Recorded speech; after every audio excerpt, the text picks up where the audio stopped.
Kenapa obses sangat simpan emas? Kenapa tak simpan duit kertas je? So first thing first, emas ni actually pelindung kekayaan paling power. Kita dah penat kerja siang malam. So mesti tak nak nilai simpanan hilang macam tu je di telah zaman. And to be honest, saya panggil emas ni sebagai simpanan untuk dilupakan.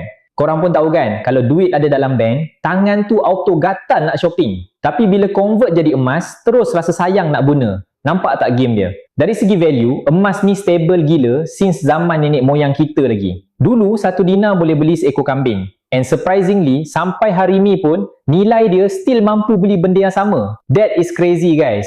And jangan risau pasal nak guna duit. Actually, emas ni aset yang paling liquid. Boleh cairkan bila-bila masa. And bawa pergi mana-mana satu dunia pun orang terima. Lagi satu, for long term, kenaikan harga emas usually lagi padu dari dividen bank yang selalu kalah dengan inflation barang yang makin menggila sekarang ni. Untuk geng bisnes pula, emas ni boleh jadi modal pusingan tau. Boleh pajak ke arah nu buat rolling business, untung nanti kita tebus balik. Aset fizikal tak hilang, bisnes pun jalan. So guys, tak payah tunggu kaya raya baru nak start. Dengan RM100 je dah boleh mula kumpul gram sikit-sikit. Langkah kecil hari ni, penyelamat masa depan korang nanti. Kalau nak start, DM je saya, nanti saya guide korang cara simpan emas dengan public gold, okay?